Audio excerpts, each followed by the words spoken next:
boa tarde. Bom, meu nome é Vitória, eu estou aqui com a Carol. Oi, boa tarde. Melissa. Oi, oi. E a Maria Madalena. Oi, oi. E sejam bem-vindos ao podcast do Clube das Wings. E na produção temos a Agatha. Peraí, gente. Hello, gente. Peraí só um pouquinho. Hoje nós vamos conversar sobre o artigo As Escritas na Escola do Campo, da autora Isaura Isabel Conte. Bom, esse podcast é um trabalho da disciplina de Alfabetização e Letramento, direcionado pela professora Daniela Marafon. Oi, professora! Oi, professora! Linda! E bom, agora eu vou passar a palavra para a nossa regente, Carolina. Então, o nosso norte foi dado, né, que é o artigo As Escritas na Escola do Campo. Não é desconhecido totalmente pela gente, porque a gente viu isso muito com a professora Silvia e principalmente com o professor João Guilherme. Então, meninas, antes da gente começar a destrinchar esses conceitos do artigo, eu queria confessar que logo nas primeiras páginas da introdução, o texto ele me tira muito da zona de conforto. A autora ela já começa lembrando que as crianças chegam na escola sendo ótimas falantes de língua portuguesa, mas a atenção da escola se concentra quase que exclusivamente na cobrança da produção escrita padrão, no certo versus o errado. E ela joga na nossa cara que, historicamente, a escola e a escrita padrão representavam para o camponês um lugar de não trabalho, de não pertencimento, né? Ou até uma invasão colonial como foi para os povos originários, né? Eu queria abrir um pouco para vocês falarem, no geral, qual foi a primeira impressão que vocês tiveram quando começaram a ler essa introdução da Isaura. O texto fala muito sobre a língua portuguesa ela ser imposta, né? Igual na cultura, para os povos indígenas, até na área rural, ela é imposta. Então, muitas vezes, ela não traz a realidade daquela comunidade. E também, levando em consideração que a autora traz, muitas das crianças, quando elas chegam na escola, elas vêm de uma bagagem cultural daquela comunidade que não vai ser igual a da área urbana. Muitas vezes os pais mesmos, eles não frequentaram a escola. Eles não têm esse tipo de vivência, né? De vivência. E por causa disso, por eles não terem essa vivência, é por isso que eles veem a escola como ócio, lugar que não se faz nada. Porque assim, o que é ensinado na escola, quando não é uma educação voltada para a educação do campo mesmo, que é a vivência deles, quando isso acontece, o que é ensinado na escola passa a não ser útil para as pessoas daquela comunidade. E por causa disso é visto como ócio. É por isso que a autora vai explicar ali que, assim, por não ser uma educação especializada para aquela comunidade, passa a ser uma perda de tempo para eles. Sim, porque não traz da realidade deles. Também falamos sobre a falta de preparação dos professores para lidar com a educação do campo. Porque, assim, a educação, hoje em dia, geralmente é seguir um modelo tradicional. Isso se encaixa também no contexto da educação no campo, porque é seguir um modelo tradicional e não é valorizada a cultura daquela comunidade, das crianças daquela escola, as vivências. Né? Então falta uma preparação dos professores, da educação em geral. Principalmente dos saberes deles, que eles têm os saberes deles, que deveria ser valorizado. Na questão da formação dos professores, tem também um porém.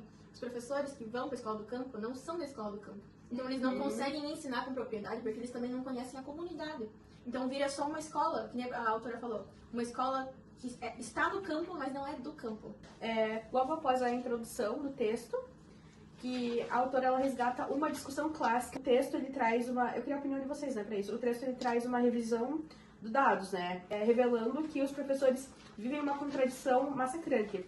Por um lado, eles sofrem uma pressão institucional enorme para cumprir o currículo, e a gente vê isso até hoje.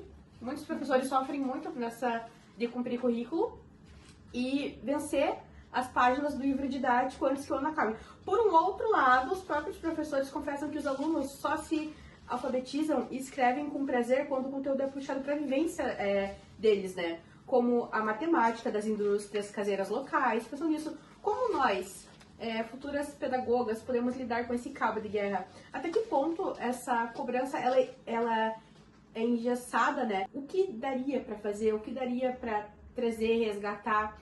Porque a gente fala essas coisas, a gente já conheceu escolas do campo, mas a gente sabe o quanto é difícil porque a gente conheceu uma escola do campo que a CEMED simplesmente não manda nada pra eles que fazem. Porque a gente fala disso, a gente sabe isso, só que é tão difícil que os professores também acabam engolindo, né, vão levando com a barriga.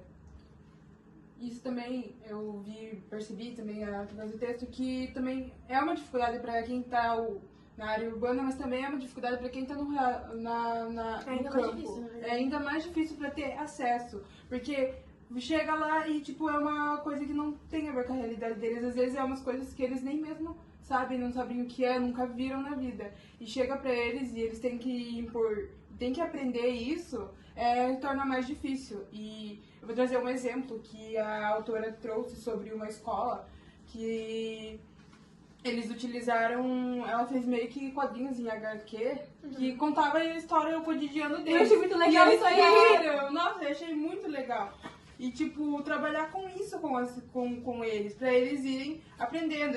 E o mais interessante também é que conforme eles iam errando, a professora ela ia corrigindo e conforme eles iam contando sobre as vivências deles, a realidade deles, eles foram se interessando ainda mais. Então isso é muito importante pra eles também.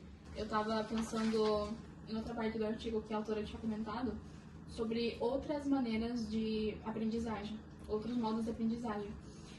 E ela tava falando, além dos livros didáticos, apostilas, que a gente não concorda com isso, também tem Dependeria muito da situação, mas o problema é que é algo tão curricular mecânico. que a gente não vê sentido naquilo, não traz nenhuma vivência assim, importante. Assim. Eu também queria falar um exemplo que a autora trouxe no grupo sobre outros modos de aprendizagem que a autora trouxe como exemplo no texto, que são, por exemplo, as tecnologias, sejam elas redes sociais, celular, tablet, notebook, televisão, computador.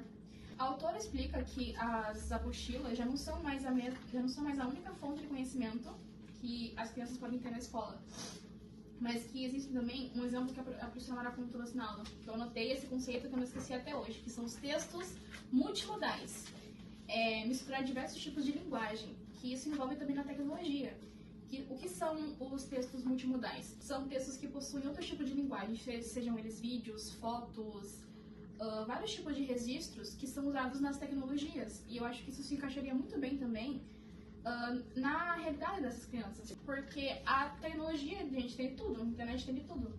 Então seria muito mais fácil para os professores conseguirem trabalhar na internet os conteúdos daquela comunidade, porque ali acho que teria mais conhecimento e seria mais fácil para as crianças absorverem também. Ela abre esse ponto, né, de que a internet agora é um método de educação não formal. Então, querendo ou não, a internet também educa. Então, tipo assim, não vê isso como um vilão, não vê a internet, a rede social como um vilão da educação. E querendo ou não, tem muito aquela questão de que, por exemplo, as palavras são abreviadas no WhatsApp, no Instagram, e tem algumas pessoas que podem ver isso como uma forma ruim, de que a criança não vai aprender a escrever certo, de forma culta, mas vai usar AVC, ou TBM, BJS. Isso. Só que a criança tá escrevendo ali. Entende? Ela tá entendendo que a abreviação significa uma outra palavra. Então também tem todas essas questões. Então não vê a rede social, a internet, o celular, a tecnologia como vilã, mas trazer isso para dentro da sala de aula e explicar por que é abreviado, por que você usa essas letras nas abreviações. Tem todas essas questões que dá para usar dentro da sala de aula para promover um ensino que tem a ver com o que elas aprendem também. Porque assim, as crianças têm noção de que elas estão na escola do campo justamente porque a tecnologia faz elas perceberem que existem vários tipos de escola. E que elas são especiais por causa disso. Elas têm acesso a outros tipos de educação, assim como outros tipos de educação têm acesso a elas. Exato.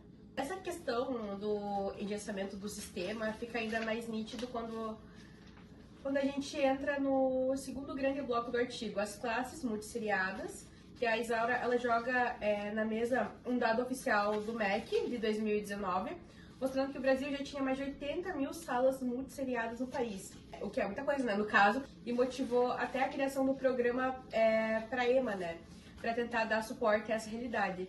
No senso comum, inclusive na academia, na seriação, aquela divisão bonitinha de caixinhas por idade e ano é vista como o único modelo moderno e correto de evolução pedagógica, enquanto a multissérie é tratada como um atraso medieval que precisa ser extinto. Só que esse texto ele traz os argumentos de Santos e Moura, de 2010, e a pesquisa de Martins Reis, 2020. Para virar esse argumento do avesso, os autores eles defendem que a sala multisseriada é, na verdade, um espaço absurdamente fértil para multiletramentos e para aprendizagem interativa. A grande sacada da autora é denunciar que o problema não é a multissérie, mas a precarização política dela. Ela cita o caso gritante de uma turma multisseriada no Agreste Alagoano, onde as crianças ficaram com uma defasagem imensa na pandemia. os pais não sabiam ler para ajudar em casa e a professora da turma sequer tinha graduação completa, abandonada sem uma formação específica para lidar com aquela complexidade. E, meninas, diante desse cenário, o artigo ele escancara e, de certa forma, há uma provocação ali. Que a multisseleção, de certa forma, não é uma provocação ali. Eu quero provocar vocês, vou confessar. A multisseleção fracassada por incompetência pedagógica ou porque o Estado deliberadamente a silencia e precariza para justificar o fechamento das escolas do campo e forçar o êxodo rural? Adorei essa pergunta. Amei. Explicando para os nossos telespectadores, quando a gente foi fazer a divisão de como a gente ia organizar para fazer o podcast, a gente escolheu 4 cores principais, que a gente ia separar todo o artigo em partes que a gente entendeu, o que a gente não entendeu, exemplos e o que a gente achou interessante. E o que a gente marcou em vermelhos é o que a gente não tinha entendido. E essa parte, que fala sobre as 80 mil classes, ou para EMA, o projeto, eu não entendi da EMA. Pode, com certeza. É porque a Melissa, eu fazendo aqui a pergunta, ela já tava assim, atiçada. Eu tava aqui, acabei esse negócio. Justamente nessa parte, amiga, eu marquei um pensamento que eu tinha escrito e eu quero ler pra vocês o pensamento. Eu coloquei assim, ó. Quantas vezes aprendemos com as crianças e quantas vezes uma criança mais nova aprende com a mais velha? Um pode ensinar o outro. Isso promove a harmonia entre diferentes faixas etárias. Ser mais novo não significa saber menos. Qual é a questão aí? Eu acho que é os dois, Carol. Tanto incompetência pedagógica quanto falta de assistência do governo. Por quê? No próprio texto Para forçar o êxodo rural? Por quê? No próprio texto, a autora vai falar que as professoras não têm formação o suficiente e uma base para saber ensinar para a escola do campo. Não só porque elas não têm contato com a escola do campo, mas também porque elas não têm fundamento para entender como aquela comunidade funciona. E por que isso acontece? Quando também as professoras não têm essa competência para conseguir ensinar, o que acontece é que o ensino fica defasado. Então isso é incompetência pedagógica, porque elas não conseguem ensinar porque ninguém ensinou para elas. E uma tangente que eu abro aqui, que é uma reflexão que eu quero fazer tanto para nós aqui quanto para quem está assistindo. Quantas professoras vocês conhecem que vieram de uma comunidade do campo? Não conheço nenhuma. Eu só Por conheço quê? uma. Porque as professoras saem da cidade e vão ensinar no campo. E o contrário não acontece. Mas por quê? Essa educação realmente está sendo eficiente para formar professores? Pessoas que vêm do campo realmente estão conseguindo um trabalho digno? Ou elas estão sendo forçadas a sair do campo e trabalhar na cidade? Para conseguir uma vida digna. Porque no campo você não é ouvido. Tem uma parte que a autora fala no texto, eu não vou conseguir achar agora porque eu não lembro, veio um flashback de memória. Mas ela fala que as políticas públicas não chegam no campo. É verdade. Até porque se chegasse aquela escola do campo que a gente conheceu, teria pelo menos o mínimo. E eles não têm o mínimo. As professoras têm que produzir todo o material que eles usam. É porque assim, a professora precisa saber não fazer um malabarismo com a classe. Ela precisa saber ser uma regente perfeita da classe. Porque tem coisas que os próprios alunos vão conseguir auxiliar ela nisso. Porque se tiver um aluno mais velho, um aluno mais novo na sala, por exemplo, pegar assim, uma coisa básica, o quinto ano tá junto com o quarto ano ali. Os alunos do quinto ano podem estar um pouquinho mais avançados no assunto e às vezes ela nem precisa explicar. Os próprios alunos conseguem se auxiliar nisso e criar ali um vínculo entre a cultura deles e o que está sendo ensinado em sala de aula. Então, as professoras precisam ter experiência nisso. E elas não têm. Para isso que chega esse programa. Isso nos traz diretamente para o ponto mais sensível de toda a pesquisa, que é a relação entre a linguagem, poder e preconceito linguístico. Tem algo no texto que eu vou confessar que me incomoda profundamente e eu quero ver se vocês concordam. Isso é um erro de perspectiva. Obviamente na cidade circulam mais textos escritos comerciais, né, cartazes, propagandas, que é o padrão dominante do letramento. Mas dizer que o campo não tem letramento é fechar os olhos para a realidade. O camponês tem outros letramentos, ele lê o céu, lê a terra, decifra o tempo, ele domina o calendário agrícola e possui uma riqueza gigantesca de tradição oral. Quando a escola ignora isso, ela silencia o aluno. Por outro lado, o próprio texto nos dá esperança ao mostrar caminhos metodológicos, onde a escrita ganha vida. Como vocês acham que nós podemos transformar o ensino da língua portuguesa em algo que dialogue com essa bagagem que o aluno já traz de casa? Tem um termo que a autora colocou nesse artigo que eu achei muito interessante, que eu anotei aqui, que é a variação linguística. O que é a variação linguística? Não existe apenas um jeito de se falar.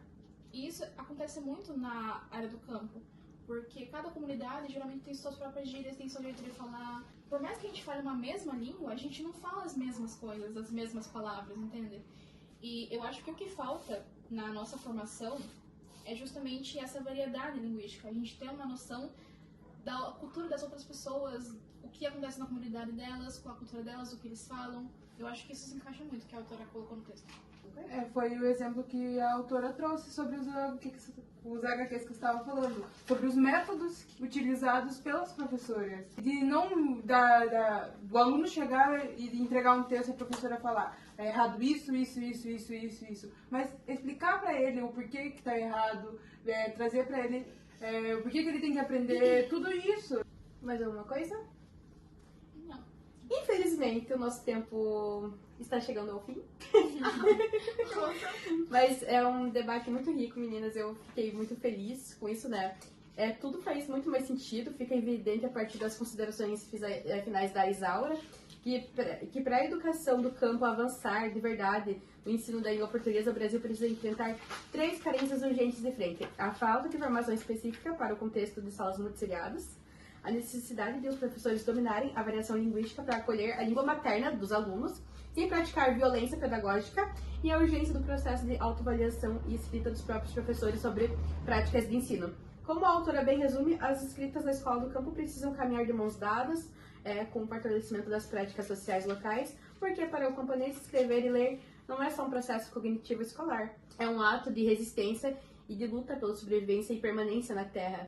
Meninas, muito obrigada pela contribuição de vocês. Fico feliz pelo nosso debate, foi muito tranquilo, comemos bastante. E foi isso, quem sabe até a próxima? Muito obrigada. Tchau! Tchau.